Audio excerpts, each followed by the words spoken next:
Nigeria, good morning. It's Tuesday and the news cycle isn't easing up for anyone anyway. I am Samson Balogo and this is Daybreak Live, where we interrogate power, decode politics and follow the stories shaping the nation.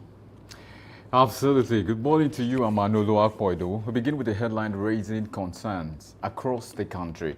A terrorist commander has openly boasted about plans to kidnap President Bola Ahmed Tinubu, taking responsibility for recent abductions in Kebbi and Niger states. It's a disturbing reflection of emboldened criminal groups and the persistent cracks in our security framework. Well, that's right. When criminals talk this boldly, it forces a national question. How secure is the country? Really, that's a big question this morning. And what does this say about intelligence gathering, state authority, and the confidence citizens place in government protection?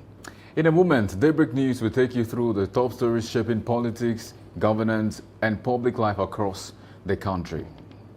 Right, after that, we move into newspaper headlines and analysis, a deep dive behind the print with today's analyst, Victor Akinleye, political scientist and public affairs analyst, will be joining us on the show this morning. And for the big story today, we turn to your state, marking this 2026 budget. The big steps, the big gaps, the big expectations. A budget pushing ambition, but also prompting scrutiny. What's being prioritized? What's slipping through the cracks? And what does this signal for the month ahead? Well, joining us on this conversation this morning is Omolaja Olaoye. He's an APC chieftain, a stalwart, and a political commentator, bringing insight into the politics, promises, and performance metrics surrounding the budget. We'll wrap things up with Trend Watch, where national conversations, contradictions, and reactions meet the morning pause. All right, it's Tuesday, and headlines are already raising eyebrows. This is Daybreak Live, sharp, clear, and unapologetically focused on truth. Absolutely. Good morning to you. Again, I say good morning to you. Good to have you in the studio once again. Yes, thank you. There are quite a number of interesting things to talk about this morning, but this must not slide. And that's talking about a commander of a known terrorist organization coming out to claim responsibility for kidnappings across the country and then saying, look, we are going to kidnap your president soon. I mean, that's, for me, is the biggest insult you can have anywhere. Well, it's one thing to embolden criminals by negotiating with them, by paying them ransoms just for them to let you have peace. But that shows how much of a weakling such government is when negotiations eventually turn to paying ransoms. That is one. Two, when you embolden them to an extent, there are things they say, and then you begin to wonder what exactly is the fate of the common man if the president is being threatened. I came across a particular video on social media where a lady came across some suspected terrorists, on TikTok Live and said, if they burn you well, come to Lagos Island or something. And they said, okay, we have heard your request, we are coming. And then some other people in the same comment section are saying, no, she's not okay. I mean, we did not send her that message. Please don't come. Just stay focused on whatever it is you are now and have issues with the government. But Lagos, just leave Lagos aside. But in the real sense of it, it might look like a joke, but we are beginning to see what the future holds for the country. There used to be a time when terrorism was just something that happened in the northeast, then it graduated to the northwest. Now the north central is feeling the heat. But then the problem is the far, far north central began with Benue, began with Kogi, and also Plateau states. Unfortunately, we are beginning to see that in Kwara, which is a state that shares a close border with all the southwestern states. And that's a problem. If you say, oh, it's just Kwara, well, Kwara is just, a few miles away from Ilorin, and then from Ilorin, you get to places like Ogbomoso, you can move to Osun, you can move to Ekiti, just from Kwara State. And that's a very big problem. And at the same time, it becomes easier for you to get to your state from those places. And if we are looking at this projection, and see what exactly will happen in the next 6 months, 1 year. We don't want to be angels of doom, but most definitely it is becoming clearer and clearer that these people are gaining territory. I was speaking to someone yesterday and said, look, if you look at your territories, you find it difficult to believe, but this is the truth. Look at your gatemen.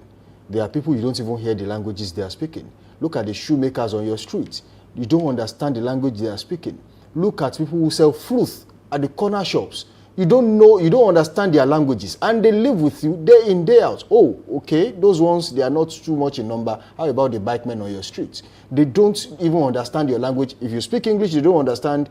Even Hausa language, they don't understand. But they are on our street in the southwest. Every corner, you find them there. And someone was saying, oh, isn't that clear that they are activating their sleeper cells across the southwestern states?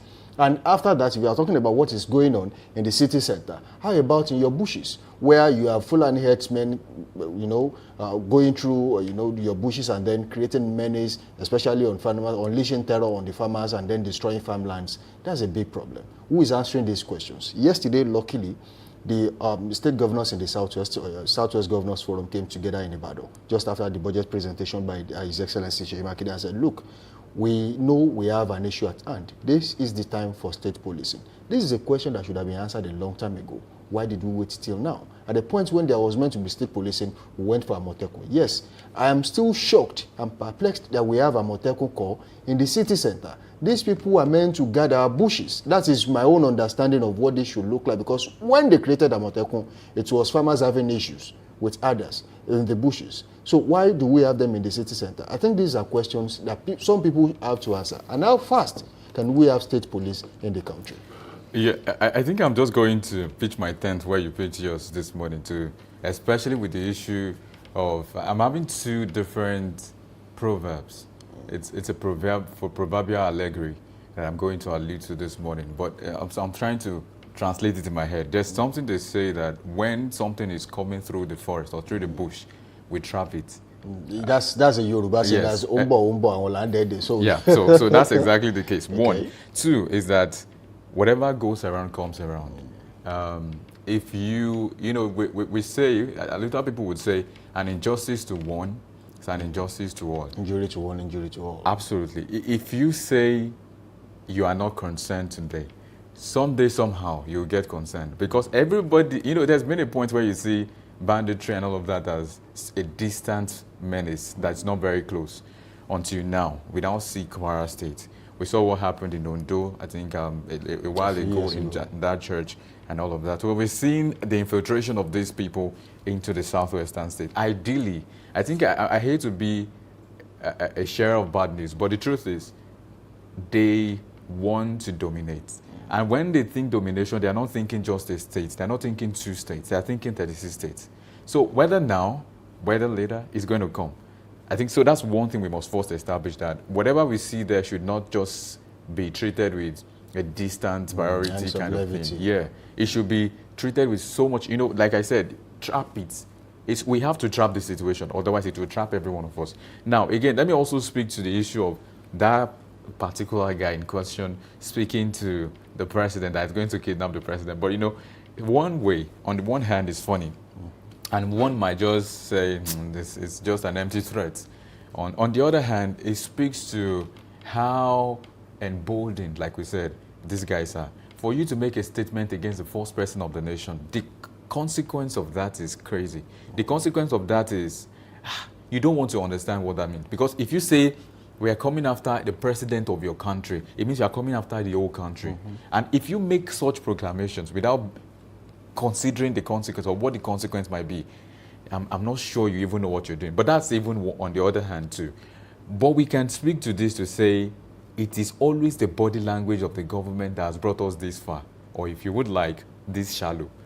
Because if we keep allowing someone to slap us, someday they will not just slap us, they will kill us, they will maim us. It's important that once there's also one.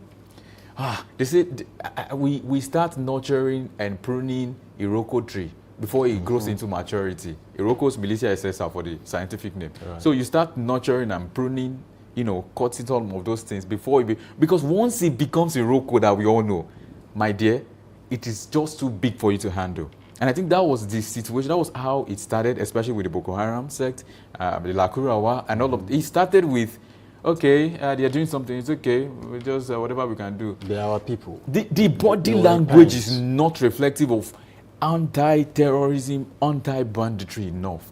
The presidency over time will just, I think there was even one of the presidents, I will not mention his name, that they said he doesn't talk, that he's too quiet for the country Nigeria. So something happens and then he doesn't speak.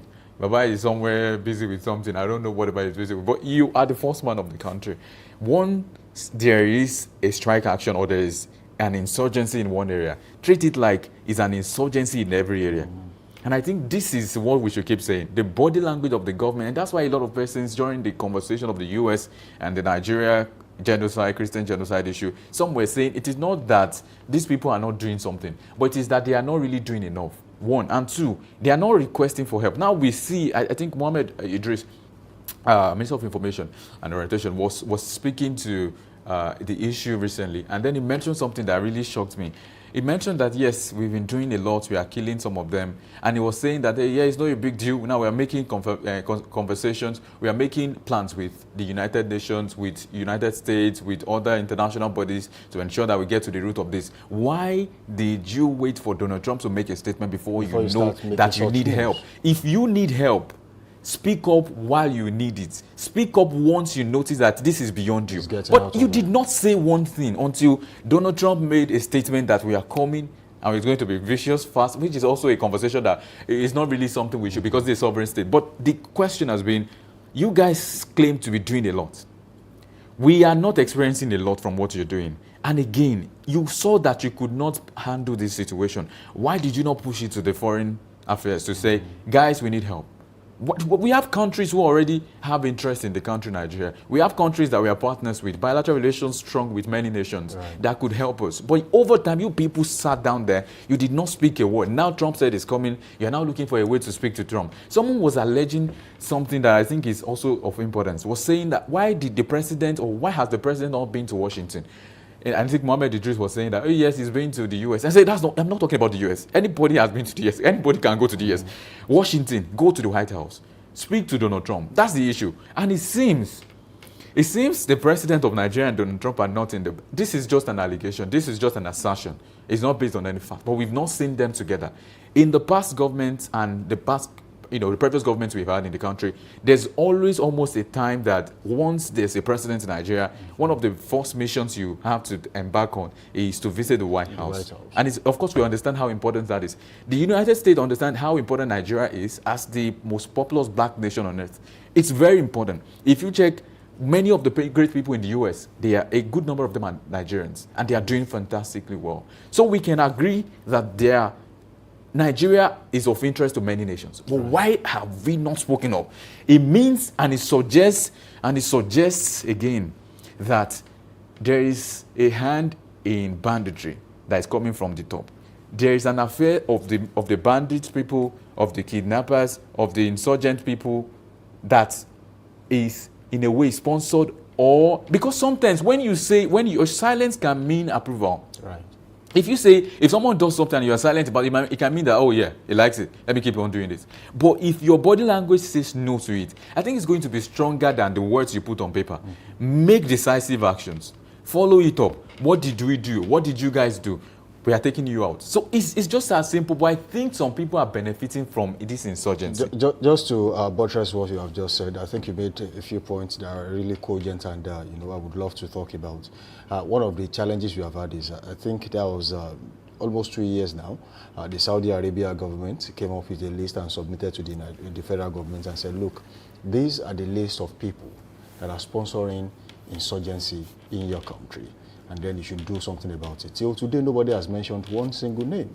But don't forget, too, that when the issue of fuel subsidy also came on board, some names were fingered. Only a few of them were mentioned. Some of them, the rest of them were swept under the carpet like it never happened. Nobody mentioned their names. So there are some people in one corner that benefits basically if Nigeria is not doing well. Now, moving on from there, I think the challenge we have also had so far in this country that has emboldened these hardened criminals is the fact that we have allowed public sentiment to becloud our judgments in one way or the other. Take, for example, there was a time an attack was carried out, I think in Katsina. The people said, look, where you attacked, there are people of Katsina, and something like that. And according to intel to the Nigerian Air Force, it was that place was meant to be the hideout of some criminals, which they were meant to take out. They did though, but then they accounted for the numbers and they said, oh, they are villagers in Katsina. That is another one. Two, when you see something,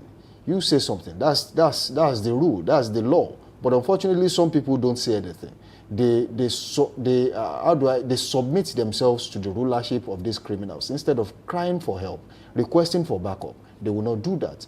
When the civilian JTF was brought on board, some people were vehemently against the institution of civilian JTF. I mean, that's a problem we're having. You find a situation where the government wants to do something and the people don't want to be helped. And that's another challenge.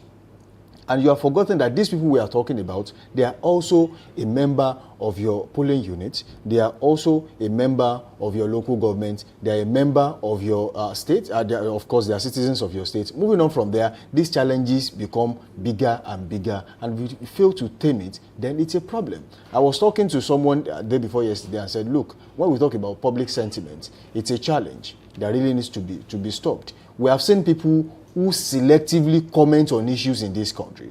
If it affects their own people, called their kinsmen, they don't talk about it. They just act like nothing happened. But let it happen in other regions of the country. You see them, really talking about it with energy, serious energy. That's another problem. So if we pin these people down, track them down, and make them answer some questions. Seyi Gumi, for example, is one of them. And we have so many other people too, even presidential candidates in this country, who are selective about what they comment about. They don't comment about things that affect them because they don't want to lose the support of their kinsmen. But then when it happens in other regions, they are always out there. They are always on the pages of the newspaper. They know how to do PR for such news and it will go viral. So the government should ask them questions. If you are sponsoring these people, it's time for you to stop. And if you are not sponsoring them, stop using your body language to sponsor them. I think that's enough currency too. Body language can also be enough currency to sponsor terrorism, even when you are not commenting. So if we have so many people, big names in the country, condemning this dastardly act, I think we'll be able to move on from there. That is the convenient point where we'll take weather reports this morning on this show. I'll be starting with the ancient metropolitan city of hospitality, Ibadan. Weather in Ibadan this morning currently feels like 25 degrees Celsius, and it is currently fair, as attested to us when coming to the studio this morning. Away from there, later in the morning, it will rise to 29 degrees Celsius, partly cloudy. It will be sunny in the afternoon at 34 degrees Celsius. It will drop to 26 degrees Celsius in the evening, while it will be clear. Later overnight, it will drop to 25 degrees Celsius, mostly cloudy in Ibadan today. Not so much of a difference in Abeokuta, South Ogun State, Nigeria today, because the weather is partly cloudy at 25 degrees Celsius in Abeokuta today as well. Later in the morning, it rises by 5 degrees Celsius to 30 degrees Celsius, and it's partly cloudy, expected to be in the afternoon. 34 degrees Celsius is what it rises to, and it will be mostly sunny. Evening, 27 degrees Celsius, the weather promises to be clear, and overnight, 25 degrees Celsius is mostly clear as well in Abeokuta, South Ogun State today. All right, moving on. This morning, we'll go to Ekiti, southwest in Ekiti State this morning, and weather in Ekiti currently feels like 22 degrees Celsius, mostly cloudy right there. Later in the morning, it will rise to 28 degrees Celsius, mostly sunny. It will be sunny in the afternoon, just like in Ibadan today at 32 degrees Celsius. And later in the evening, it will drop to 24 degrees Celsius, clear, and cloudy overnight at 23 degrees Celsius in Ekiti, southwest Ekiti today. And weather rises by 3 degrees Celsius in Lagos State from what we have in Ekiti, and it's fair at 26 degrees Celsius.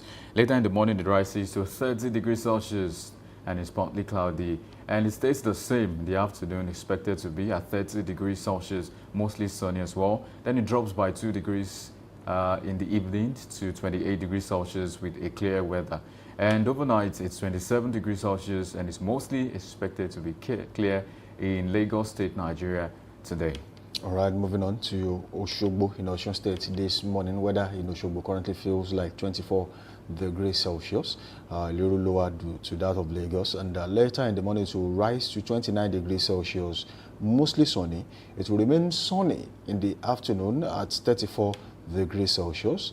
And later in the evening, it will drop to 26 degrees Celsius, clear. And it will drop by 2 notches to 24 degrees Celsius, cloudy overnight in Oshogbo, Osun State today.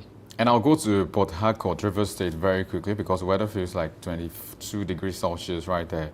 Later in the morning, it rises by 5 degrees Celsius to 27 degrees Celsius, and it's expected to be partly cloudy. It's also expected to move an inch, just 1 degree Celsius, up to 28 degrees Celsius in the afternoon, and it's partly cloudy. It promises to be clear at 23 degrees Celsius in the evening, and it drops much further by 1 degree Celsius overnight to 22 degrees Celsius. Also expected to be clear in Port Harcourt, Rivers State today.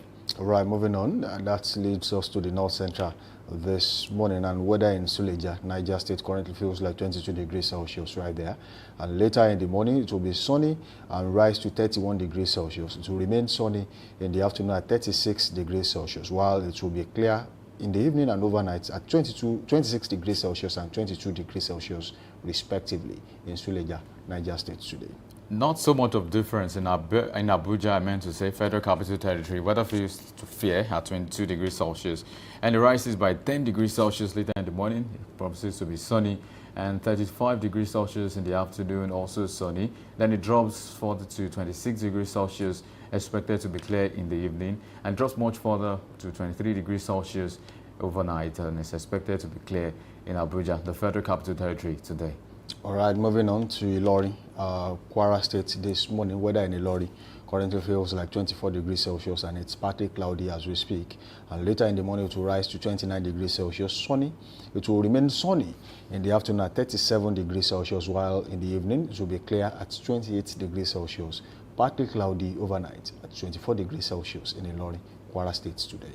And we take Kano, because weather is fair in Kano at 14 degrees Celsius. And later in the morning, it rises to 27 degrees Celsius, expected to be sunny. It rises much further by 6 degrees Celsius in the afternoon to 33 degrees Celsius, and it's expected to be sunny as well. The weather will be clear in the evening at 24 degrees Celsius, and overnight at 19 degrees Celsius, also expected to be clear in Kano Municipal, Kano State today. Well, almost same in Kaduna this morning. Weather in Kaduna currently feels like 17 degrees Celsius, currently sunny as we speak. Later in the morning, it will rise to 28 degrees Celsius, sunny.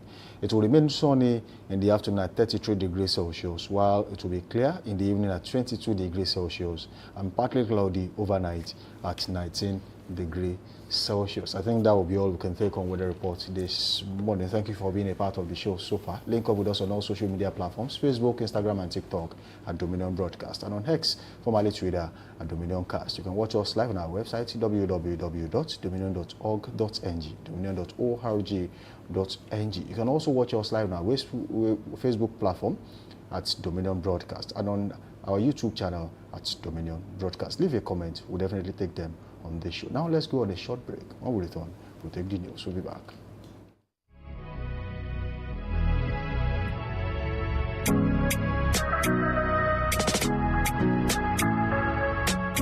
Need a professional space to bring your vision to life? Dominion Television Studios offers state-of-the-art facilities perfect for your next broadcast, commercial, corporate video, or live event.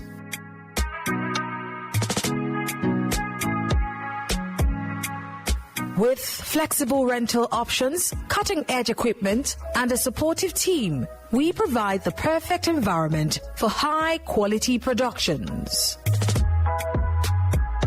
Unleash your creativity.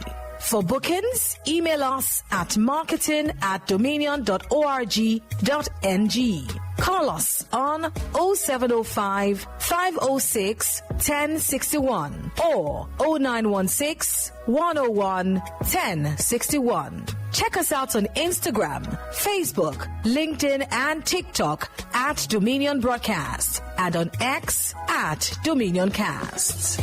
Book your space today. Dominion Television, your channel of choice.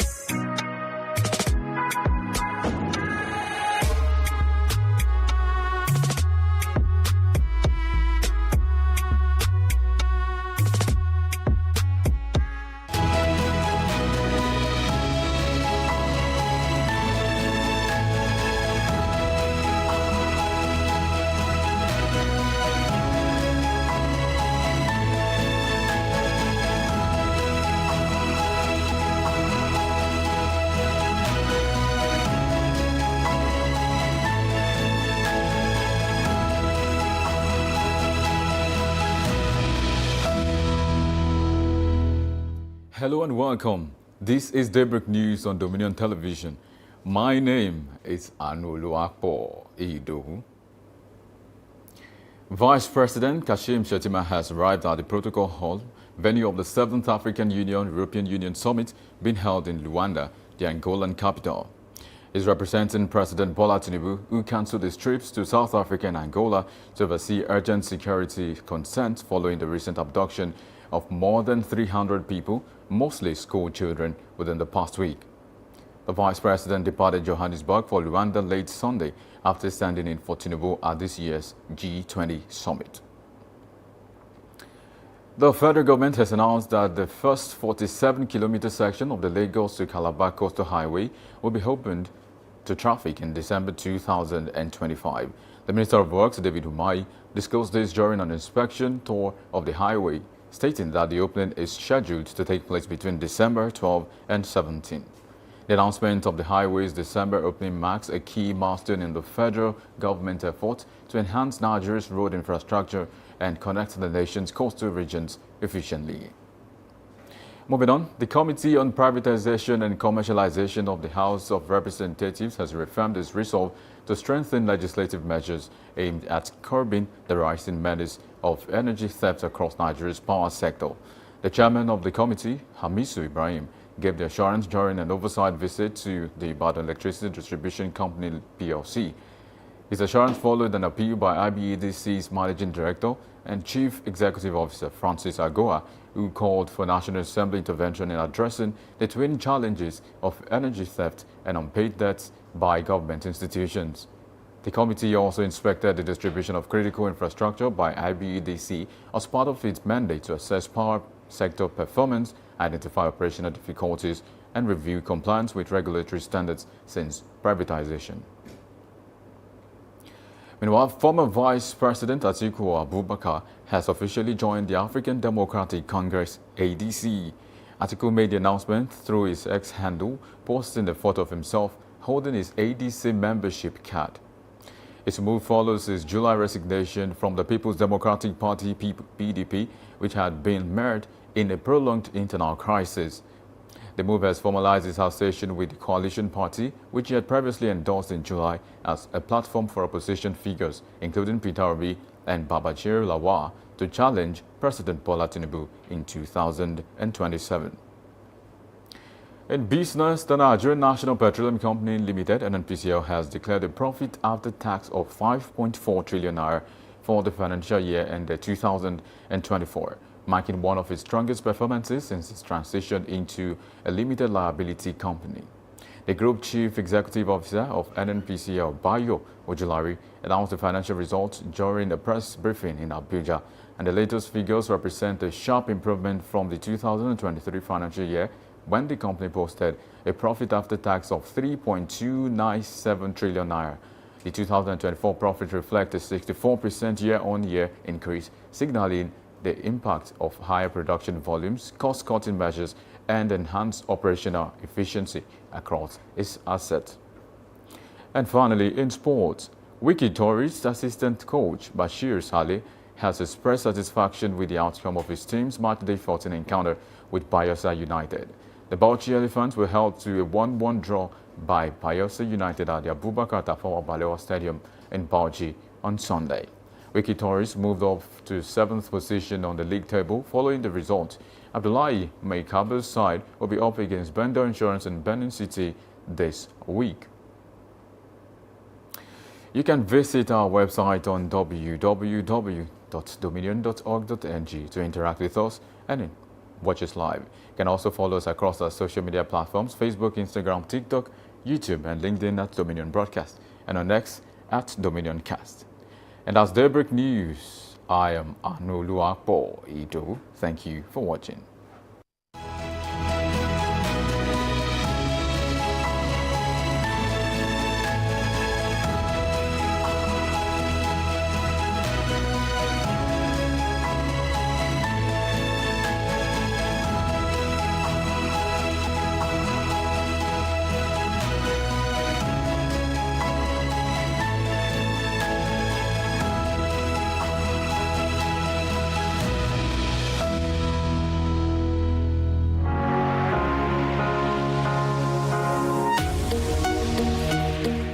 Live from the heart of the action. Welcome to the nerve center of Next Level Broadcasting.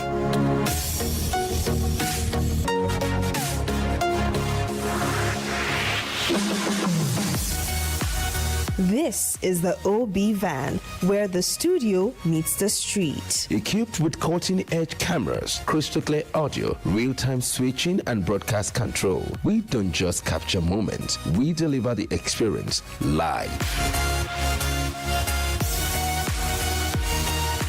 Anywhere, anytime, from stadiums to red carpets, breaking news to buzzing festivals, weddings, birthdays, and all sorts of ceremonies. We bring the world to your screen in real time. It's not just a van, it's a complete mobile production house, a command center, a broadcast beast. This is more than a broadcast. This is the OB van difference.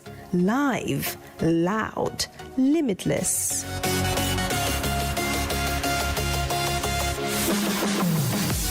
Ready to go live like never before? Book the OB van today and take your event to the world. One powerful broadcast at a time.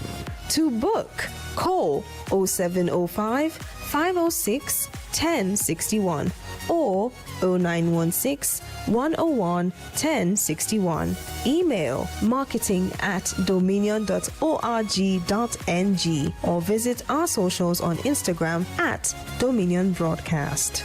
Dominion Broadcast, your channel of choice.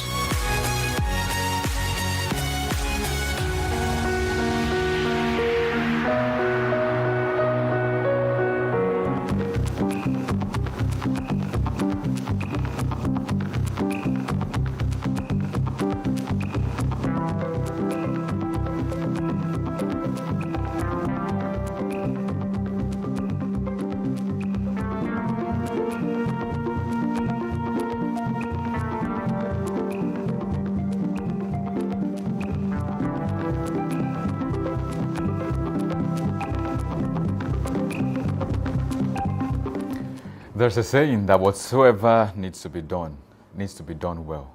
But I also have an adaptation to that. I say, whatever needs to be done, or whatever can be done well, should be done early, so as to learn to do it well. And that's exactly the conversation on the newsprint today about Southwest governors advocating enhanced forest surveillance. Some would say, is this the right time? But anyway, is this the best time is another conversation. But what is more important is these conversations should have been ongoing before now.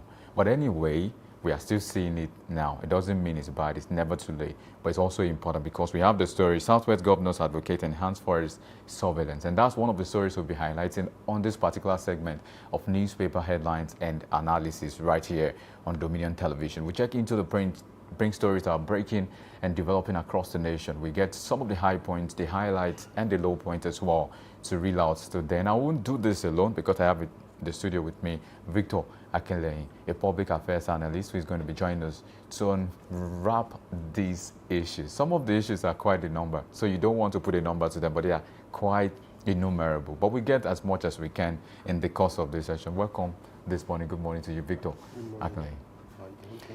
All right, so we'll start with the Southwest governors advocating forest surveillance, and this would see us having the conversation of the aftermath of the Kwara Church, the CSC Church in Kwara State, and some other infiltrations, or should we say alleged infiltrations, to the Southwest, especially by bandits group, by insurgent people. That's what I think I best call them, because they cause insurgency. So what we are seeing now is a reaction from Southwest governors. So some have alluded to the point that, should it not have been earlier?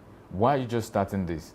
Because there was a time when it was supposed to be that these things, in fact, these people promised to come to the Southwest. There was a time they made a lot of things. I think I was still around the university campus at the time when the bandit group, particularly the Boko Haram sect, said they were coming to the University of Ibadan at the time.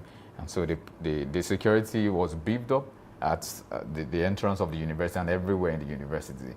But that questions our readiness and preparedness for things. We are not proactive enough. That's what many people would, would refer to say, if you are just making provision for war when the war is there, then it's not even a provision. You are planning to fail.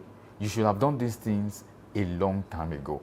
But it's never bad, because we now have them saying they want to do something about forest surveillance and they want to enhance and beef up security around the southwestern state. What do you make of this? What's your thought on this situation, Victor? Thank you. So, well, should they have done it earlier than now? Yes. But why haven't they done it earlier than now?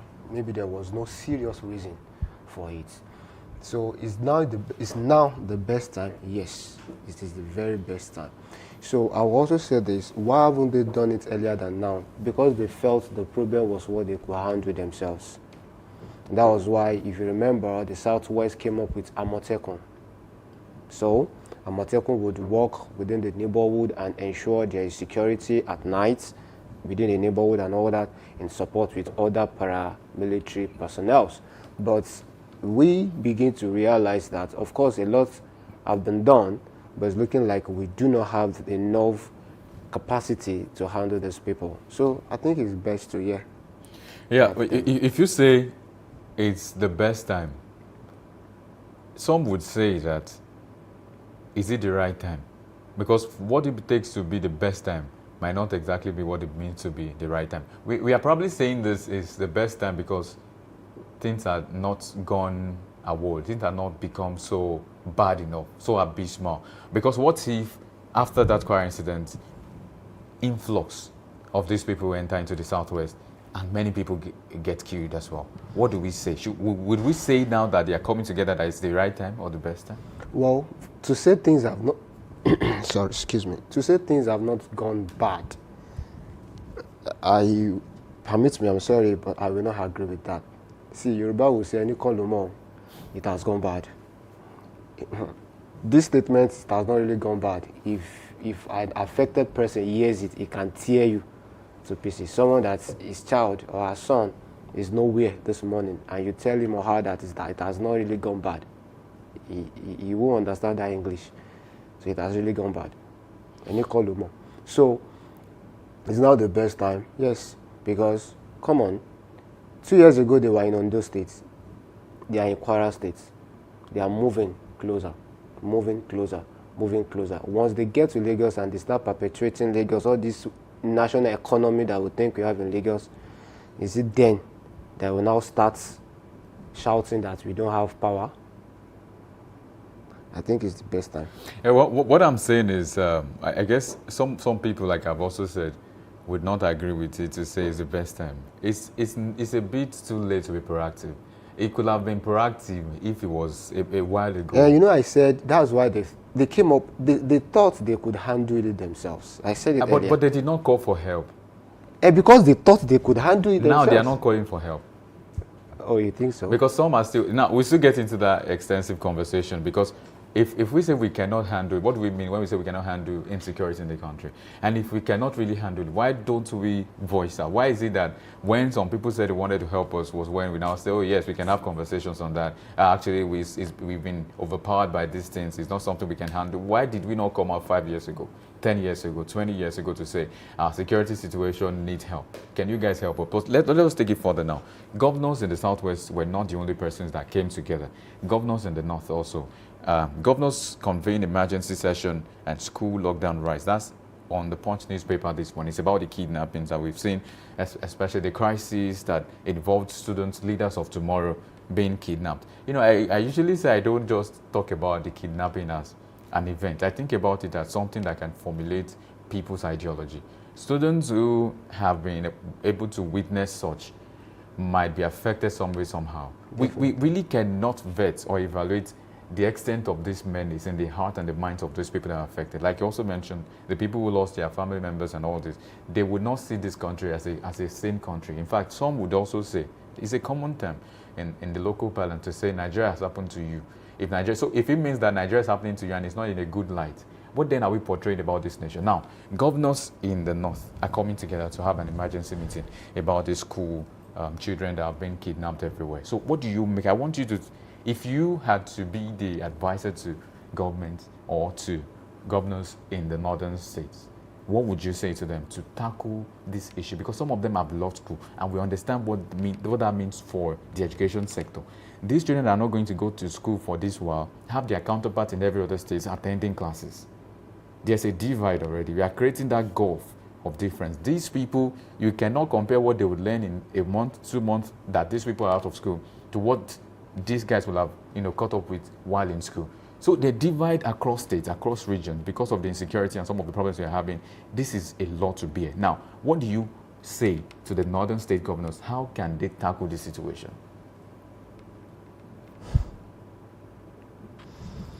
Call for help, international help. Better still, hire expatriates that can handle that situation for you. I think, like I always say, I think sometimes you don't need to wait for federal government to work. Federal government has a lot of problem already that they can't even resolve. So you as the governor of the state or the government of the state, find this permanent solution to your states. But do you think closing down schools is the right way to go? For security reasons, I won't say no. For security reasons. I said it yesterday. My child is safe under my roof than anywhere else. So when I hear boo boo, whether it is mouse or cat that is making noise, I can quickly put the boy in the roof, in the ceiling, or under my bed, or somewhere safe.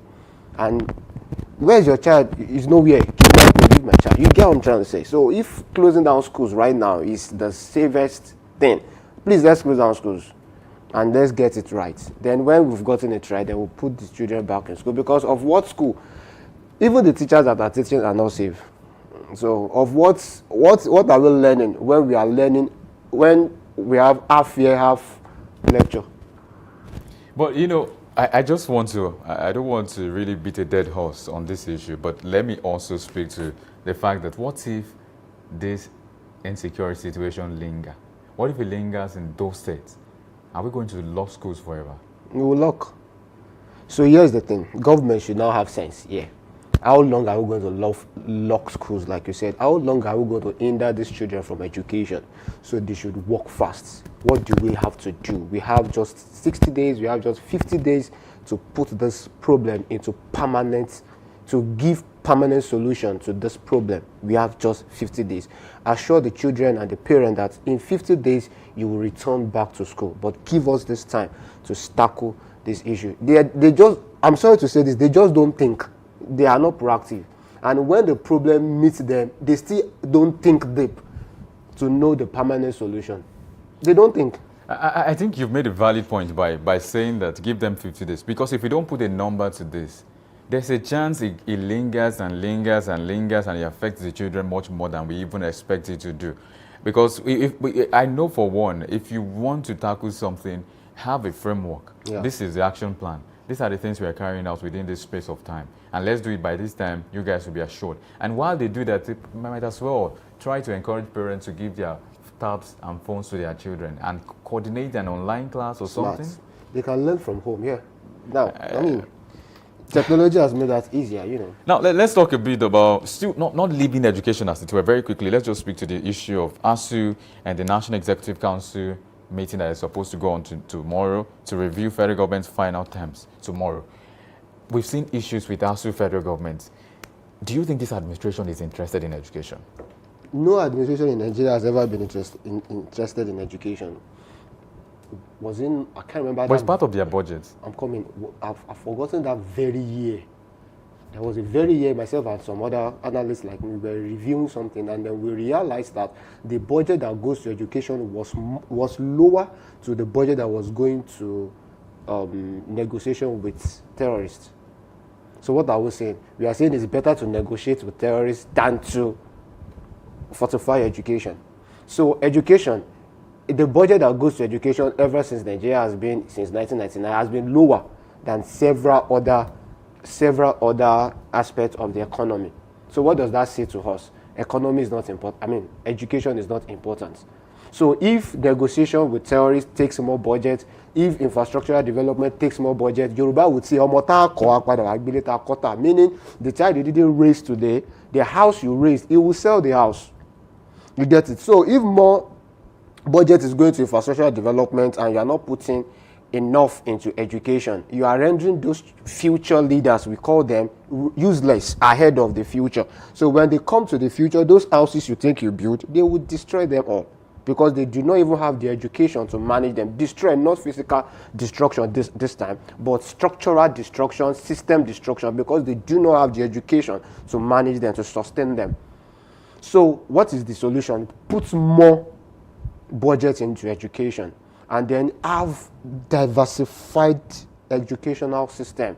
Technology has made a lot of things easier. Now begin to have, in the Western world, you do not necessarily need to be in the university before you can do a lot of better things in your life. In fact, going to university is just sometimes to some career a waste of time. You can just go to a particular institution that teaches that very thing, and then you are an expert at it. It's that simple. I think it's high time we began to look into that. Very, very apt, spot on. Now, let's take it a step further now into politics. There's an issue I would like us to speak to very quickly. Atiku's ADC registration sparks storm. Atiku has joined ADC. He's been there. He's been there. Tell us more. It seems you are close to Atiku. ADC. Perhaps you have his personal. He's been there. Because after he left the PDP, there's not been a public declaration of that statement, but he came out. The declaration came out, but you are saying that he's been there all the while. Help us, get us into. When the whole coalition of ADC, when the whole coalition started, and then they chose ADC to be their mother party, didn't you see that Atiku was in view for the whole thing? He was there, Obi was there, and everybody was there, and then we were already considering whether Obi would buy a ticket, maybe tickets would be given to Obi from that party. But as the things, I said it then that let's wait till things unfold. I said it then. The question was Obi going to take the presidential ticket or Atiku? I said, let's wait till things unfold. Now, we've seen it. From the projections now, who do you think is going to have the presidential ticket? From ADC, obviously Atiku. Do you think Atiku has the chance to overpower Tinubu, the present administration of APC? Overpower Tinubu. If PDP does not have a strong candidate, then it's possible. So you're giving ADC a chance, Victor? Not ADC per se, Atiku. But Atiku is flagging for APC. Atiku is flagging for APC. For ADC. And now that's what I'm saying. Yeah, let's say ADC then. Okay. Well, anyway, let's not scratch it much further, but let's take another story on the PDP. Now, Wike, Turaki's camps differ on PDP secretariat's reopening. You understand what happened, I think, last week, that brought many persons into. In fact, some persons were beaten, and they came out to say they were not beaten. Some of the crisis. But anyway, that's not as important as having this conversation on Wike and Turaki disagreeing on party reopening, the party secretariat in Wadata reopening. What do you think is going to come out of all of this issue, Turaki? I want you to speak like a prophetic person now, to say, looking from the projections, what should happen? Turaki is the new National Convention chairman that happened in Oyo State, in Ibadan particularly. So, they've expelled Wike. There were several expulsions. There's still special, like different expulsions. Some, people that were expelled had to expel some other persons. So there's counter expulsion. But some have also said the expulsion that can actually be validated is the one that happens as a convention. Others have said the convention was not a convention, it was a Christmas party. But they have also said that one thing we are going to do, we are going to expel the people that expelled us. But this whole crisis, I want you to help us look at it from projections, to say, what do you expect to happen with the PDP? For the coming election or as a party? For the coming election and as a party altogether. As a party, they are still under serious restructuring. That's the thing. They are still under serious restructuring. And like I always say, if the foundation, the Bible says, if the foundation be destroyed, what would, not only the righteous, not even the fools, what can they do? Nothing than just to reconstruct the foundation. So, see, I will say this, and I'm supposed to not say it, but I will say the truth is the sitting government will do everything possible to ensure PDP does not stand. And one of the instruments, is some Wike. Do you understand that? I'll say that again. The sitting government will do everything to ensure that PDP doesn't stand. Because one major party that is strong enough to face the sitting party, the ruling party, is PDP. And so that sitting party, the ruling party, will do everything to ensure that that party doesn't stand. And one of their instruments is Wike. So whatever Wike does against that party is just an instrument to ensure that party doesn't stand. So having known that, the party too will do everything within their reach to ensure that Wike doesn't have a stand against them. So would the secretariat be opened? Of course, it would. It has to be, because that is the secretariat. That is where every administration will run from. But who will he open for? Wike or Turaki? It will open for Turaki. Wike has been expelled. Listen, and we didn't expel. They are just giving media food to talk about. But Samuel Anyanwu, the acting chairman, still has till December to finish his tenure. Till December. December is Monday. So they want it open before December. Well, with that I may not be able to say much on. I'm not a PDP president, but with the look of things, whether it opens the very day they want it to open or it later opens, the important thing is that it must open, because that is where work will come from. All right, so let's ride on another wing of story, and this is about international bilateral relations. United Kingdom rejects Nigeria's request to repatriate Ekweremadu. We all understand the allegations, not allegations, the crime that Ekweremadu committed and how that he was given the sentence. That's also on the conversation note. Just last week, the presidency gave an order for quite a number of persons, dignitaries in the country, like Yusuf Tugadi, Minister of Foreign Affairs, and some other persons, to go to the UK to seek Ekweremadu's maybe release or transfer to Nigeria, but they went there for Ekweremadu's case. And some have also said Ekweremadu is not the only Nigerian serving sentence in other nations. Why was the Ekweremadu situation so important? But we also understand that Ekweremadu had for one point served the country in a very high position. But others have also questioned the priority of this present administration to say, why are you so concerned about releasing people who have committed obvious crimes? Why are you so much interested in not making them serve their time? So that's the conversation. But UK has rejected that particular request to repatriate Ekweremadu. What do you think? Do you think this is a good one by the UK, or do you think they should have dealt a lenient hand to the government? Why should they deal? What's the word again? So just why should they be lenient? No, yes. They shouldn't. He's a criminal. It is Nigeria that will put position over people. When you do that here in Nigeria, maybe enough, not even the entire Africa. In Nigeria, let's stay within. In Nigeria, that's where we put position over people. They don't do that in the Western world. You commit crime, you go to jail. You do anything bad, you face the consequence. UK shouldn't. Why should they? Well, but what about diplomatic considerations? What about bilateral considerations? There's nothing. Forget that English. He is a criminal. Let him serve his term. He is a criminal. Let him serve his term. His crime is a grave one. So let him face the judgments. Bringing him to Nigeria, why? So that you can put him in some kind of enjoyable prison serve. Or I want to understand. So you bring him to Nigeria and then you temper the justice with mercy or with politics or with what exactly? No, I don't support that.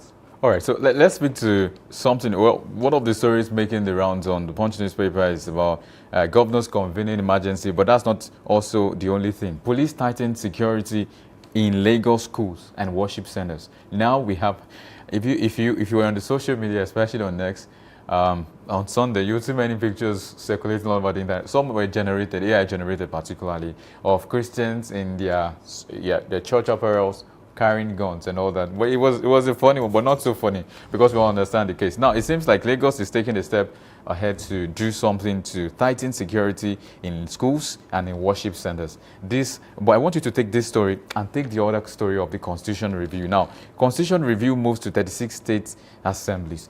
Are you one of the people who think Constitution Review is the right way or is the priority for the Nigerian state as of now? What a smart question. Is this the right time to do Constitution Review? Is this the right time to do Constitution Review? When was the right time? When will be the right time? Like you said when we were opening this show, you said it is good to do, how did you put it? Whatever is worth doing well is worth doing.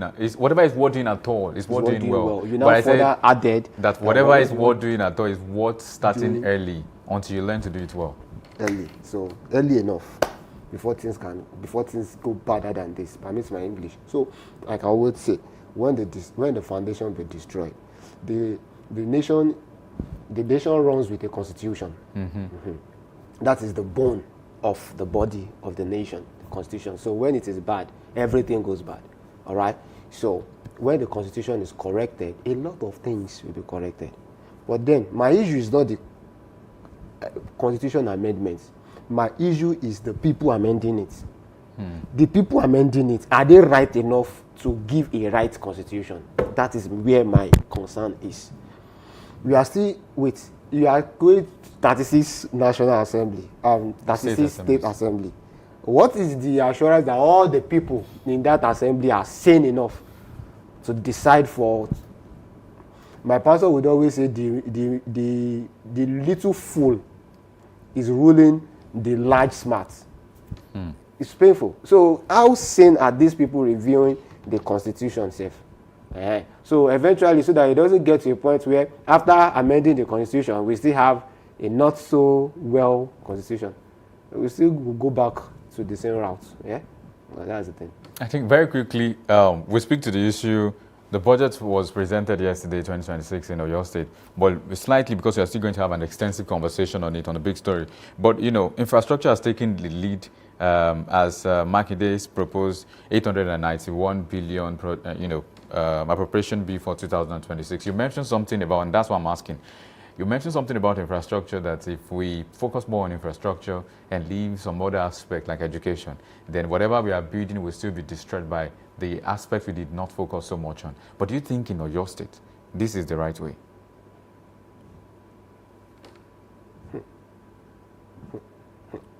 Because a lot of persons have said the present administration of Governor Seyi Makinde has been building infrastructures. It's been concerned about roads and all of that. Some have said it's a good one because Oyo State or Ibadan generally now looks better than what it was before. Others have also said it's not prioritizing the interest of the people, especially with the circular road and all of that. So what do you make of all of this? Firstly, there's no perfect government.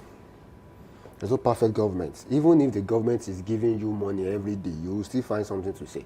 So number one, there's no perfect government. Number two, infrastructure development in Oyo State. What should they have done if it wasn't infrastructure development? That was a major thing the state lacked. For years, Ibadan was known for brown roof city. You get it? Ibadan was known for an Asian city that had nothing. I've seen people, when I was work with some organization, and they would tell them, let's go and put something in Ibadan. They would tell you, Ibadan, okay, Ibadan as how. But thank God for Seyi Makinde, who opened Ibadan to the world. So a lot of infrastructure came to the nation, and a lot of economic development came to the state because of that purpose. So should they continue focusing on that? I won't say no, but then you should also look at other aspects like education. Absolutely. I think it's a good place to draw the curtains on this edition. Thank you, Victor Akinleye, for joining us again. Thank you so much for having me. You've made solid and valid points today. Of course, I hope the government, which I believe the government is listening to all of these conversations. Of course, we'll take the conversation a step further and we'll take it right here in Oyo State. Yesterday, the Appropriation Bill 2026 for the Oyo State government was presented to the House of Assembly. It was a lot to unravel. It was quite so interesting, and some would say not so interesting, but we'll get all of those conversations in the next phase of this particular edition. Stay with us, and after this break, we'll have the big story with Samson Balogun. Thank you for staying with us.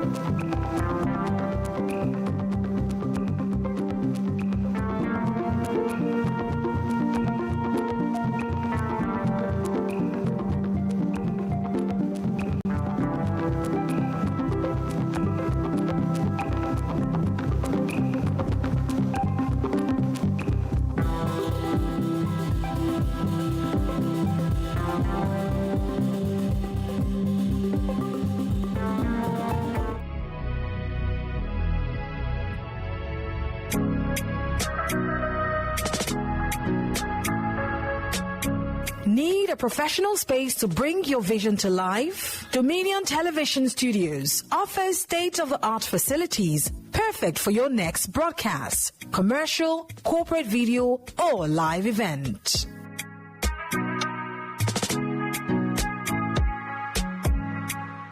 With flexible rental options, cutting-edge equipment, and a supportive team, we provide the perfect environment for high-quality productions.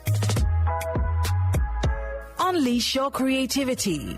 For bookings, email us at marketing@dominion.org.ng. Call us on 0705 506 1061 or 0916 101 1061. Check us out on Instagram, Facebook, LinkedIn, and TikTok at Dominion Broadcast and on X at DominionCast. Book your space today. Dominion Television, your channel of choice.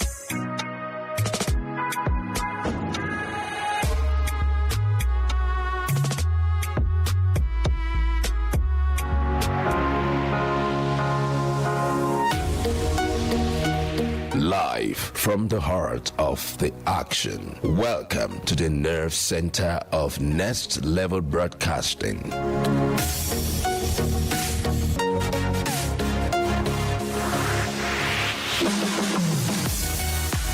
This is the OB van, where the studio meets the street. Equipped with cutting-edge cameras, crystal clear audio, real-time switching, and broadcast control, we don't just capture moments, we deliver the experience live. Anywhere, anytime, from stadiums to red carpets, breaking news to buzzing festivals, weddings, birthdays, and all sorts of ceremonies. We bring the world to your screen in real time. It's not just a van, it's a complete mobile production house, a command center, a broadcast beast. This is more than a broadcast. This is the OB van difference. Live, loud, limitless.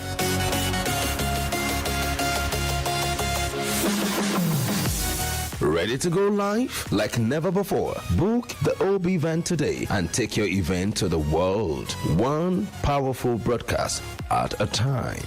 To book, call 0705 506 1061 or 0916 101 1061. Email marketing@dominion.org.ng or visit our socials on Instagram at Dominion Broadcast. Dominion Broadcast, your channel of choice.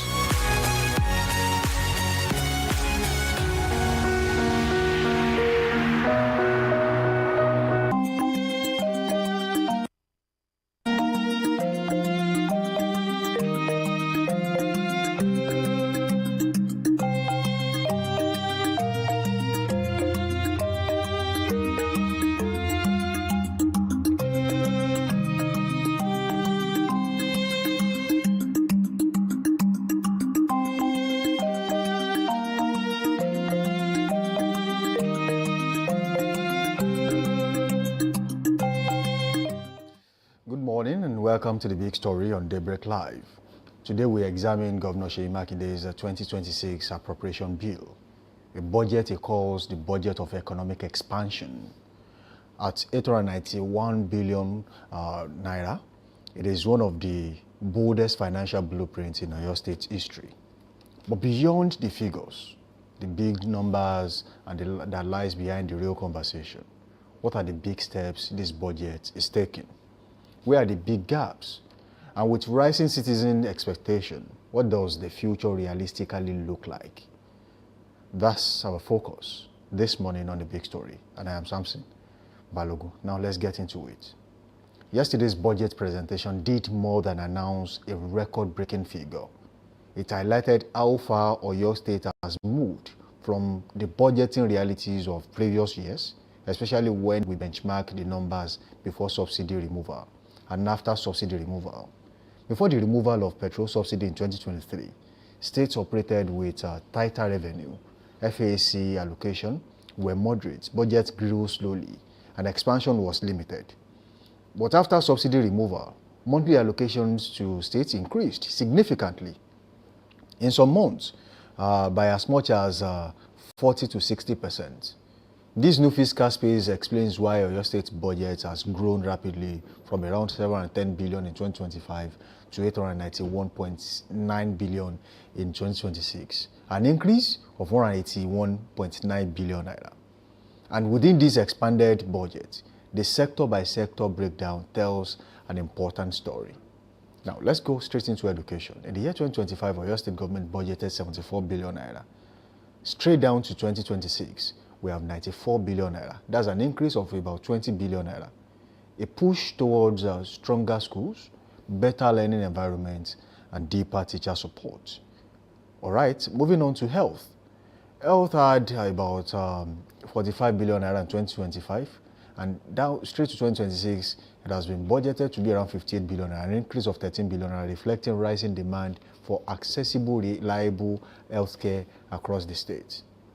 And in the area of infrastructure and public works, that comes about roads and some other infrastructures.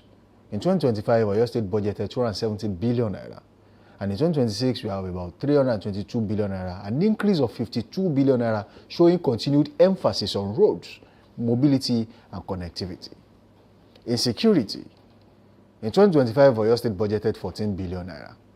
And going into the 2026 appropriation bill, they have about 17 billion naira. That's an increase of 3 billion naira, a measured response to the state's evolving security needs. And in agriculture, so many people have made some assertions about agriculture in Oyo State and how it has grown or how it has remained stagnant over the years. In 2025 budget, it has about 15 billion naira, and talking about 2026, it's about 23 billion naira. That's an increase of 8 billion naira, a strategic move to boost food production and reduce dependency on external supplies. So the big question this morning is clear. Does this expanded budget match the real needs of the Oyo State people? Are the big steps deep enough? Are the big gaps closing or widening? And can citizens expect real impact in 2026? That's the art of today's analysis. And of course, I have with me in the studio a stalwart of the APC to help us take an holistic approach and look into what is currently going on and what the appropriation bill presented by the Oyo State Governor Engineer Abiodun Oluwaseyi Makinde at the Oyo State House of Assembly yesterday, what it truly means for the Oyo State people, and going forward, how is it going to truly expand the Oyo State economy? Samson Balogun is my name, and I have with me in the studio Honorable Omolaja Olaoye. Good to have you here this morning. Good morning to you, Samson. Thanks for having me here today. And viewer home, I say good morning to you, and thanks for watching us as well. You saw the budget presentation yesterday on the floor of the House. Yeah, I listened to it. And you listened to the governor. Yeah. He made this presentation. Exactly. Billions and billions of naira. Yes. What would you say your holistic overview of what happened yesterday was? Yeah. What we all want is a development for the state, Oyo State, and its citizenry. So that is what we expect. And really, the governor presented the budget that meant to the people of Oyo State. And he says so many things when it comes to this budget. We can see the analysis whereby you are talking about 891 billion, the budget of expansion, like he said. And he really talked dynamically on a lot of things, and which the people really need.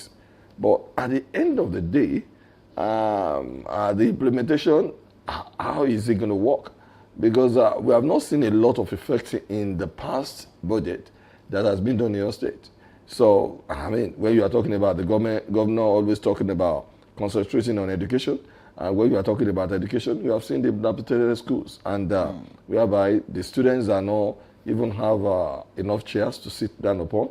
And if not thank for what the former governor of your state have done before in inviting a lot of the alumni that have been in the school before, who are doing a lot of wonderful things to help many schools. That is why you are going to see a lot of them developing. And when he was presenting his speech, he made the Oyo people to realize that this is going to be, he wanted us to be productive. He doesn't want Oyo State to be a consumption state. And with this era and with the presenting of the budget, I have not seen anything that really pointed to the fact that we are going to be productive, like you said. You have not seen anything that will make Oyo State productive. Yeah. And can we briefly look into that? Huh? If you look at the current situation, let's the last administration, they call him the architect of the modern Oyo State. And during his time, there were a few companies that came to Oyo State and had an establishment, which created jobs for the people. And haven't you seen the same trend with the current administration in Oyo State? I haven't seen the same trend currently. I mean, we are going to talk dynamically about what he said when it's come to this budget. It talks about Oliole industrial, The industrial hub in Oliole. Yeah, up in Oliole, whereby Oliole industrial zone, like they said, it is an architect that has been in the system for a very long time. And during this present government, he has never mentioned that any other industry is coming to that axis. Probably there are new industries that have sprung up.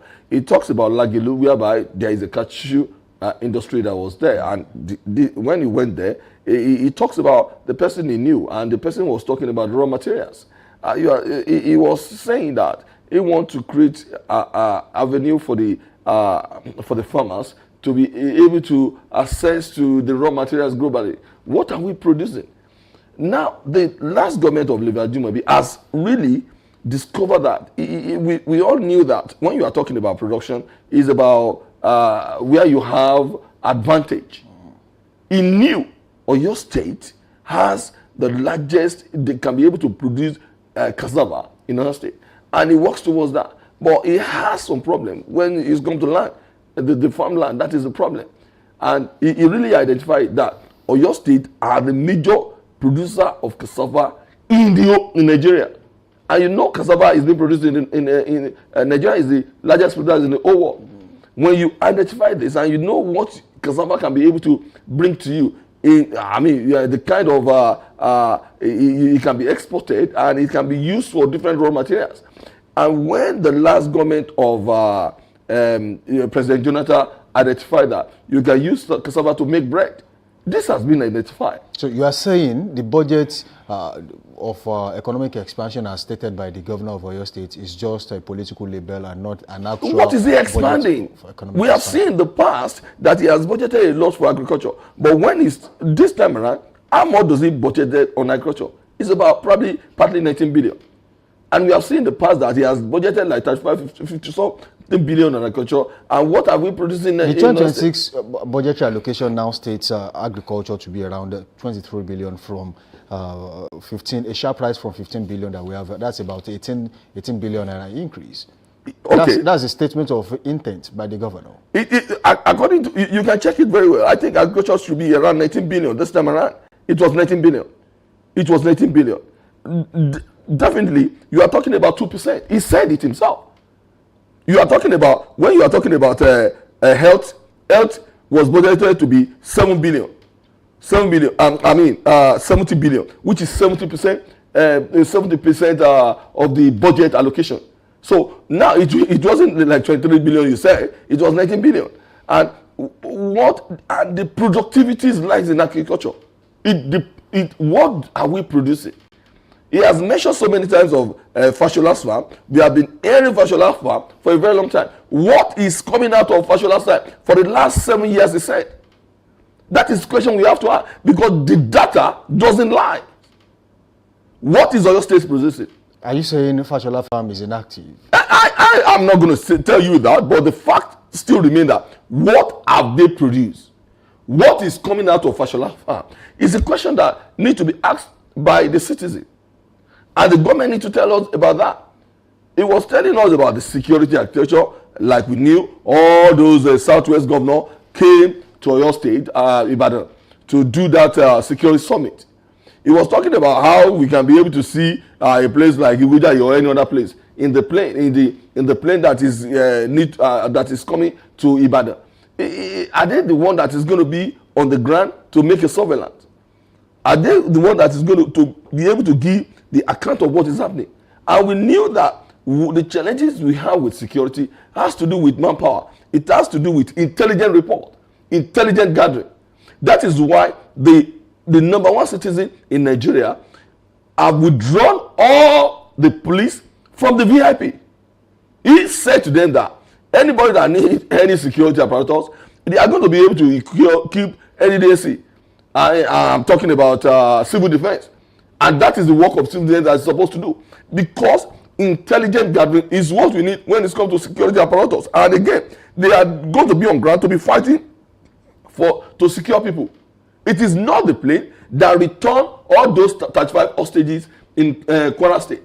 It wasn't the plane that was used to make about 50 students in Niger State return. We must be able to talk. Now, when you are talking about Amatekun, they are demanding to have that kind of status of being employed. They are still, they are disgruntled. What is Oyo State doing when it's come to that? We just don't want this flamboyant and a kind of coke and bull story when it's come to fancy presentation of body. That is what we needed. We need actions, and action needs to be done. The budget has about 182 billion naira increase from that of the 2025 budget. The current appropriation bill, anyway, is not yet a budget. It has not been passed on the floor of the House, but the governor has presented. Now, the sharp increase in the current appropriation bill to that of 2025 budget, do you see it as a potential positive for the Oyo State people, especially when it comes to these areas? You have spoken about how the government has, in recent years, been unable to make sure that they see through when it comes to budgeting. In terms of performance to budgeting, there has been a sharp difference. Now, for the 2026 appropriation bill that has just been presented, do you see a difference as against what we have had in the last 7 years? The only difference I see is that Engineer Shimakinde has always been so particular when it's come to infrastructure that he said, but infrastructure, the part of it is the Oyo State governor's house that is about to be built, that is going to cost him probably Oyo State 64 billion naira. That's the general renovation of the government house. That is when you are talking about renovation, it's part of the infrastructure as well. It is part of capital expenditure that he was talking about. Now, roads are part of it, and he was telling us that a lot of roads that Oyo State have embarked upon are not new ones. Even in local government, it's always rehabilitation. And we need all those new roads to be constructed. That is why when we are going to know the seriousness of the government, it was always about rehabilitation, rehabilitation, rehabilitation. And when you are talking about rehabilitation, you cannot exactly know how, even all those roads, it is really work practice. It is normal practice that all roads the citizen must know the cost effective of the road. The kilometer, those who are handling the project need to be placed in a kind of particular board. And we have not seen, it is now strange in Oyo State. No, let me, I beg to differ on that. When David Umahi was discussing about the Lagos-Calabar Coastal Highway, he was asked how much it costs for a kilometer. He did not say a thing. And Governor Shimakinde was one of those who attacked him at the time and said, look, it is easy for you to say, oh, it will cost us also amount of money. So it's more or less like the same with Governor Shimakinde and David Umahi of the APC. Isn't that so? No, I think probably you misheard it. David Umahi specifically tell them how the average cost per kilometer. That was after he was attacked. No. He has been seeing it. He went to that particular TV station. He said he must brought up the calculation, and it was calculated. It was said average cost. When you are talking about the average cost, it cannot be more than that. If average cost is pegged to be 3 billion, it might be 2.9 billion, it might be 3 billion, it might be even 2.1 billion, but it should not be exceeding, it cannot exceed that 3 billion. But in case of Oyo State, Engineer Shimakinde has never put on board, I said it specifically, and any newspaper or any journalist can go and verify, like he said yesterday. If he has put the types of the job, the name of those people who is going to execute the job, and the kilometer, probably rehabilitation or reconstruction, and even how much that road is going to cost. He has never done that. Is the governor And running? it is standard practice that you must be able to place all those things or where the contract is going to be executed. Now, are you saying the governor is running a government of secrecy? Secrecy, like I was saying, I am now saying it in public domain. I am well known, and I beg to be challenged. Now, let me ask you this question. Of course, I want to say a few things. When you go to construction sites, the contractor name is usually there. The kilometer and the size of the project is usually there. Even the phone number on how to reach the contractor, most of the times will be there. It's not there right now. I want to ask you, is the Oyo State government doing the same? They are not doing the same, I'm sorry. And mind you, again, any state government should be able to do the kind of the report, the analysis of cost of what is spending and advertise it in newspaper. It is standard practice. Or your state has never done that thing as well. I am ready to be challenged. I'm telling you this. It's a fact that is well known. When he was presenting that budget, he talks about Ladoke Akintola Airport. It is not in his own term, in Oyo State term. They can call it Ladoke Akintola Airport. That airport was constructed, like he said in 1982, by the federal government, not by Oyo State government. And mind you, he said it that you can imagine with all the money that Engineer Sheyi said he poured on airport, it was close to be used when they are doing convention. For you to know that we don't have stake. Oyo State government by Engineer Sheyi Makinde is just burning money there. Because federal government never asked him to do that. But definitely, when you construct federal government projects, when you invest in federal government projects, you get reimbursed. I don't know about that reimbursed when it's come to. I can talk about the road that leads to the airport, but whatever it does at that airport, I don't think we are going to be reimbursed for anything. Isn't that part of the development you would be looking for as an indigenous, as a citizen of Oyo State? I love the kind of development, but I cannot be a dreamer. In the sense that why I'm not going to be a dreamer. Southwest have gotten all the benefit in Nigeria. Also, Muritala Mohammed Airport is the most busiest airport in Africa. It's the most busiest airport in Africa. Talk about our local airport as well. When you're talking about Ikeja airport, it's the most busiest among the local airports as well. But when you are talking about Ibadan, the proximity of Ibadan to Lagos has consumed that ability. Ogun State cannot be challenging about airport all the time because the proximity to Lagos State, and people prefer to go to Lagos State because when you want to get a ticket to Lagos State, it's easy to get that ticket first and it's much cheaper because of the number of people, the kind of traffic that goes to Lagos all the time. You can be able to get 3-4 flights, even 10 flights a day. But when you are talking, I've seen a friend of mine that bought ticket for Ibadan that cannot be used so many times because they will not come. So all those is just window dressing I see. Okay, let me ask you and this white question. elephant project as well. Okay, how has the removal of fuel subsidy changed the budgeting power of some states across the country? You definitely know about that because a lot of states, like he said himself, that they are saying that we have been getting 3 times of what we are getting. Is this the same? He mentioned it himself, and that is why he is able. Before we will see Oyo State government borrowing even when they want to clean Oyo State or Ibadan, when they want to do refuse, ordinary refuse, Oyo State government is going to borrow money. But now they cannot just run to bank and say they want to borrow for anything. Would it have been possible to have this kind of budget expansion if not for fuel subsidy removal? It's not possible. It's not possible. We will have been seeing the borrowing mentality and the borrowing veracity of the government the way it has been done before. But now everything they are going to be able to give account, because mind you, people that are going to probe, people that are going to petition, and people that are going to take normal level are all there as well. He mentioned about local government. When local government is constructing road and you think the Oyo State is going to be taking the credit. He mentioned Lagelu. The road that is concerned in Lagelu, and it's being mentioned and is being treated to be done by the state government.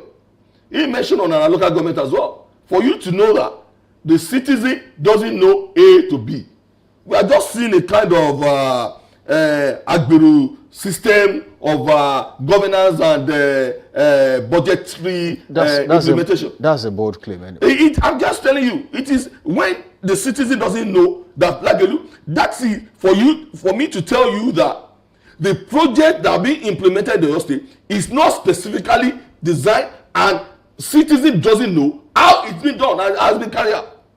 For somebody like me, for a little knowledge I have, when I'm going on the road, I will check who is doing the road. Probably is Samson Balogun that is doing this kind of charity thing for the local government, and it's going to specify what he's doing.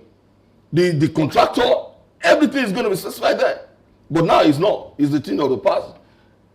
Okay, now let me ask you this question very quickly. I've spoken about the budget expansion, the fuel subsidy removal. Now let's talk about how the new tax regime come January 2026 will affect every state in the country.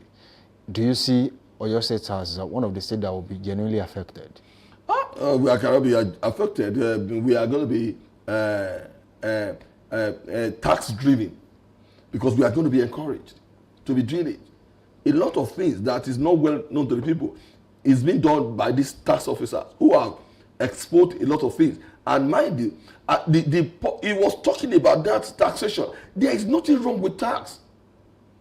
Tax is the only thing you can be able to make progress or develop a country. That is why you see the dispute that is going on around the world. When you are talking about Donald Trump or the president of the United States, he's so specific about taxation. But is it regressive? Is it productive? But in the past, our taxation has always been regressive.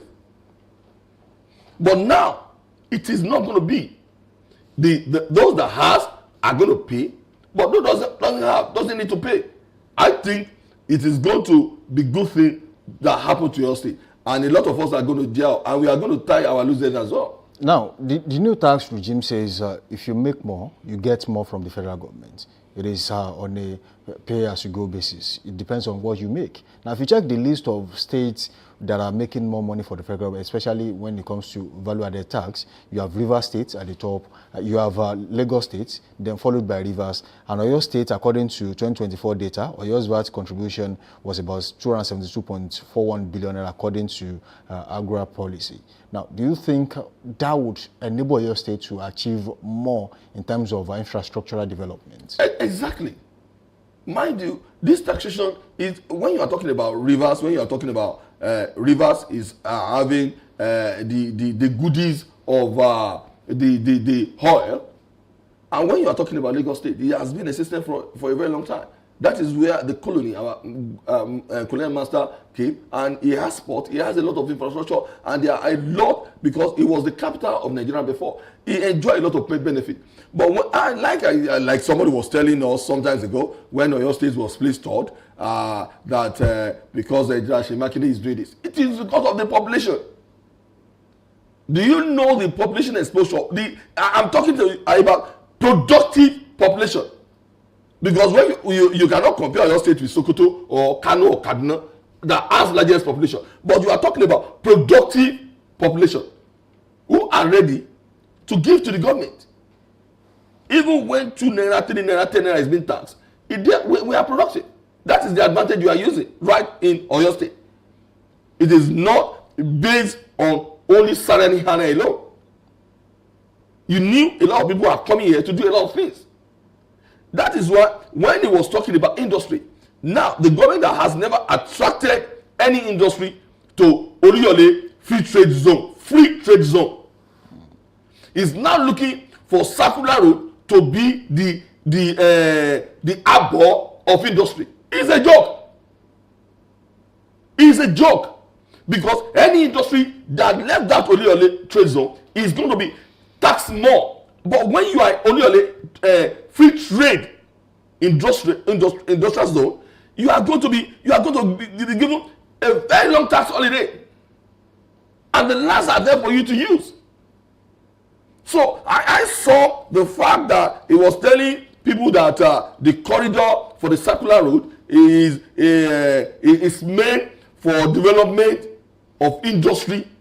He must talk about the estate. For estate development that he has interest in, not industry. Because Oluyole Free Trade Zone is there for us to be used judiciously. That's a big accusation against the government. It is not. You are saying he has interest in it. I am just saying to you. I am just saying to you because I am not the one that it is the only government that only concentrate on estate development. It's a fact. No. But that is why I made mention to you. Oyo State have Oluyole Free Industrial Zone. It is, you are going to be given a lot of things. And it has been there, only God knows, probably 30, 40 years. I don't know. But it's been there. A company can go there, establish, and enjoy all the goodies. The government might just be trying to repeat the same idea. It is not, if you are within the corridor, you are going to pay more. I am being sincere with you. The law has specified, unless he change it with the State House of Assembly. But if it has not changed, that corridor that is going to be used, that wanted to be acquired for circular road, he must say it is only meant for estate development. Yesterday he mentioned that he was going to explore the option of compensation for the people on the corridor. And most definitely, some people were compensated a long time ago, while someone who had about 4-bedroom flat on the same corridor was paid for, I think, 476,000, and someone got 424,000 or thereabout as compensation. Do you think that was fair compensation, or do you think the government should revisit its compensation policy for the people on the corridor? It is not about the compensation. It's about the standard practice. The standard How about practice, relocation? The standard, it is not even about relocation. Listen, in a place like America, it has have a lot of slum and places that have been necessary for a very long time. And whenever they want any development to take place, it is going to be passed as law. And those people are the valuers are going to go there and value each houses. You must be able to sell if they want to. That is not for the government.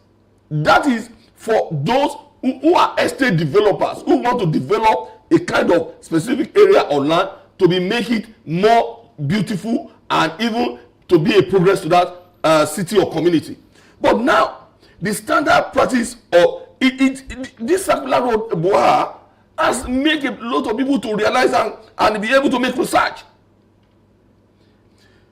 500 meter, it is not a standard practice. It is joke.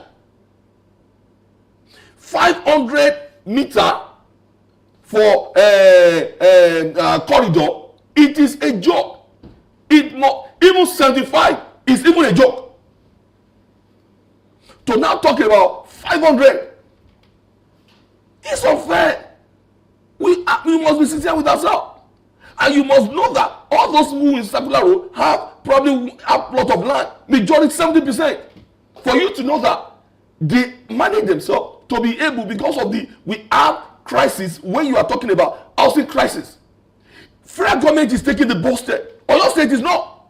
Other states are not. Lagos State is taking the bold step to be able to be building housing that is affordable to the people. Do you think the government we have mortgage bank before? Have you ever heard about mortgage bank? Because it's not easy to build a house. For you now to say about compensation, how can you talk about compensation? The Oyo State government said it's going to pay it's going to give all those people probably about 250 million is what I had before. Now it's 2 billion. Now divided 2 billion by 420, 450. How many people is that 2 billion going to be able to take care of?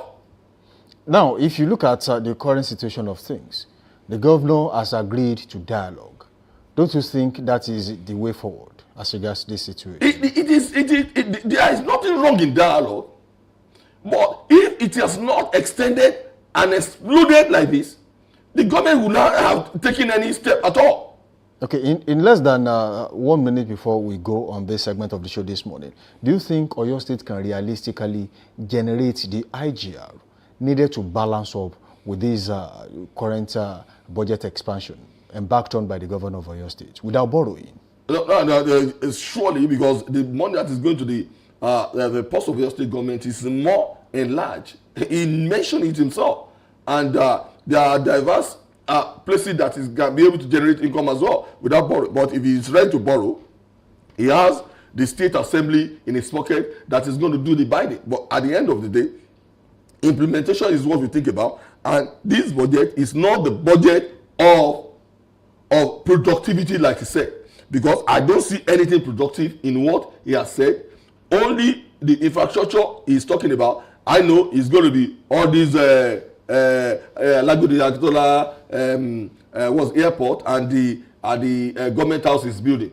When it's going any other thing, I really don't see anything that's going to happen. Okay, do you think Oyo State is relying too heavily on federal allocation, or you think the state is diversifying enough to generate more income? When you are talking about that diversification, is zero. He campaigned that before 3 months, is going to be generating well enough revenue for your state without taking any hour to go and beg the federal government. And this is his 7 years. He's just taking from the center and he's borrowing. And when you are talking about borrowing, when you are talking about dependence on borrowing, is not productive enough. It brings negativities to our development in our state. But now he cannot pinpoint. He has to tell story of any money he's going to borrow. But without that, like the other one, the last money that created Iboa, it is about how he's refunding or refinancing of our debt. It wasn't about that I borrowed to do this. It was about for you to know that is collecting is solely dependent, or your state is solely dependent in federal allocation right now. They don't have any whatever it takes. They don't have that power. They don't have that knowledge to be able to get it from other sources. All right, Honorable Mola Jolawi, thank you for joining us in the studio this morning. Thank you for having me. We do really wish that the time was more than this, so we could expand more on the show. But thank you for joining us on the show. And that's where we wrap up today's edition of The Big Story. We have broken down the Oyo State 2026 budget, the increases, the priorities, and the realities behind the numbers. We have also benchmarked the shift that came after subsidy removal, a shift that now allows states to dream bigger on paper. But ultimately, budgets are not judged by their size on paper. They are judged by delivery. Will the big steps translate into visible progress? That's a big question. Will the big gaps be addressed before the slow development? And will the rising expectation of our citizens be met in 2026? In the coming months, governance, not figures, will provide the answers. Thank you for joining us on The Big Story this morning. Stay tuned for more meaningful and insightful conversations that shape public understanding. Up next is Trend Watch. Let's go on a quick break. We'll be back.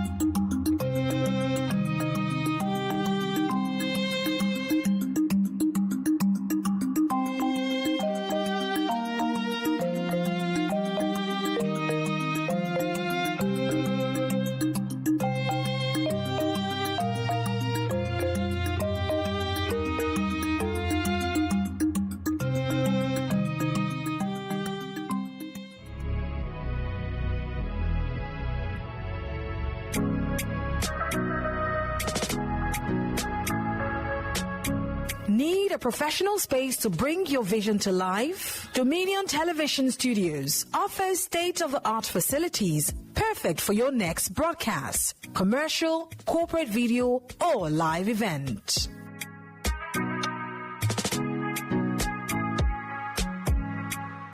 With flexible rental options, cutting-edge equipment, and a supportive team, we provide the perfect environment for high-quality productions. Unleash your creativity.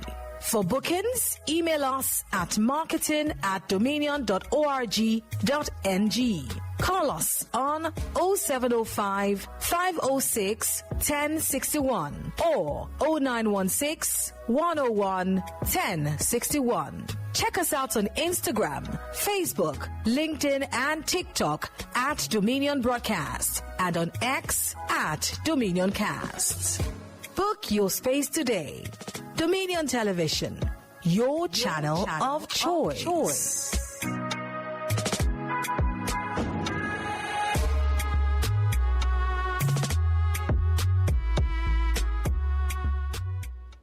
All right, welcome back from that short break. The show is still Daybreak Live right here on Dominion Television, your channel of choice, where inspiration meets entertainment. Now it's time for Trend Watch on this show, and Anulu Akwedo is back with me in the studio, which will be making sense of what's trending and what's buzzing on social media. Welcome back.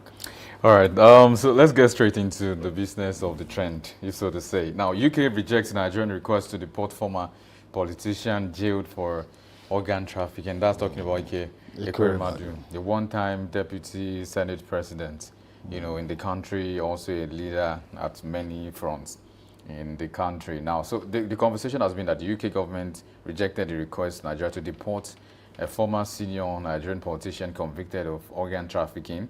Of course, he's 63 years and is a former deputy president of the Nigerian Senate and an ally of former President Goodluck Ebele Jonathan, who is serving a sentence of 9 years, 8 months. It's almost 10 years anyway. So he was found guilty in 2023, if you remember, of conspiring to exploit a man for his kidney. Himself and his wife, Dr. Obina Obet, and the story goes on and on and on.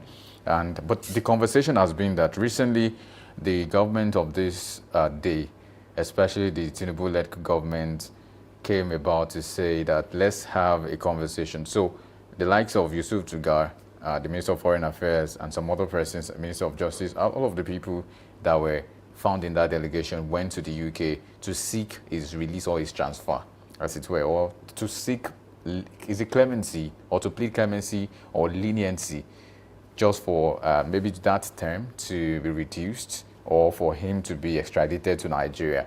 But the conversation was not sitting well with the UK government. And so they said, you know what, we would not agree to this because we don't in any way support slavery. Because they felt what he did is more like slave trading. So you take someone to the UK to be exploited. The person's organ is going to be exploited for your own daughter. And that's even against ethical and moral law. So it questions a lot of things, especially for someone who is expected to know the law. Someone who has served in the political office in the country, something quite important. So we can't say you are not abreast of what the consequence of this would be. And like we always say, if you do the time, you should do the crime. So others have been questioning that there are a lot of persons, over hundreds of people in the UK, who are serving sentences in the UK prisons as we speak. Why was Ekweremadu's situation the most important to this present-day administration? So there are a lot of questions around this. So some are already getting innuendos and hearsays and trying to say, okay, maybe something is in there for this administration. Maybe there's something Ekweremadu can do to help this administration going forward, especially come 2027 presidential election. So everything is gathering up. Everybody is trying to do a lot of things to ensure that they get their best foot forward. Maybe one of their best foot is Ekweremadu. That's what some persons have suggested or implied from all of this conversation. The UK said, but I think one of the things that I'm going to speak to very quickly is that when that happened, how did this become a reality? How did this become of public notice? I would, one, give it to the UK hospital particularly that was supposed to carry out that operation, because they denied. They said they were not going to continue with that particular situation, that they would not take someone's organ, even after maybe they must have done some papers and all of that, maybe secretly. But then those guys saw, this is not something that is that is moral, that is legal. So let's not do it. So they said they were not going. So and that was how this eventually snowballed into something bigger for Ekweremadu. And as we speak, the administration of Tinubu wants him out. The UK government says no. We can also do the conversation to say, why do they want him out? Do they want to let him? Because if he comes to Nigeria, some have also said, we've seen the comment, some have said that, it's going to roam about. It might even be the next governor of his state, but, I'll have you. You see, it is quite challenging, and I really feel bad about the situation. Why I said I feel bad is this further paints Nigeria as the kind of country that people out there are currently seeing. What does it say about Nigeria? It says that, in this country, you do anything and you get away. If one person, for any reason, has been convicted of a particular crime, the best thing for such person to do is to finish jail term, and if he wants to come back to Nigeria and then get presidential pardon like Alamesia also got, I think that will be left. That will be after the jail term. Don't forget that this is not the first time a Nigerian politician will be serving jail term in the UK. Take for example, I think it was James Ibori of Delta State at a point where he was convicted of money laundering in the UK. He was sentenced for fraud and then 13 years imprisonment or thereabout, and then he was released after serving 4 years in the UK. He returned to Nigeria after his release. We have also had the case of Alamesia, who eventually returned to Nigeria, got presidential pardon. We sometimes, we punish people with lesser crimes, and then we punish people with lesser crimes, and then we just rob, the head of people who actually commit grave offenses. I think that's really one of the reasons why the judicial system has been made a subject of ridicule in the last few years. Not too many people believe in the judicial system of the government. In fact, not too many believe in the law enforcement agencies anymore, because once you arrest a person, say for example, someone who stole bread and probably a bottle of soft drink is being sent to jail for 7 years, and then there's someone gallivanting around on the street that stole billions and billions of naira, and then the next thing they say is there's plea bargain. Out of the 7 billion naira I stole, I'll give you 400 million back. The rest I can't account for it because I don't know where it is. And then that person suddenly becomes a saint overnight. That is exactly the current situation. I think if we continue this way, we are a joke. In fact, the fact that the Nigerian government went to the UK for this particular reason makes the government a joke. So I think what we should be doing right now is to change the face, the image of Nigeria out there. Make them see us as a serious country. The body language of the government must also tell the right story and not the wrong story. What they just did is, their body language just says a lot about how they don't really care about corruption. They don't care about so many things. But then, in the real sense of it, I do hope that going forward, the Nigerian government will see things the way most Nigerians want Nigeria to be, because we all want development anyway. But there are comments on this particular story. Yeah. Maybe we should take Let's take comments. This is from Michael Ogo. It says, transfer the case to Nigeria and will become a governor of his state while in prison. Well, let it be also say something that is interesting. It says, UK knew it was a political calculation that made such request and not in the interest of the country. If it were to be tried in Nigeria, it will be adjourned indefinitely and everyone would have forgotten about it. This is what Nigerian elites do. And someone was even thanking the UK government that the Nigerian judiciary has been captured. If he is returned, he will be released the same day.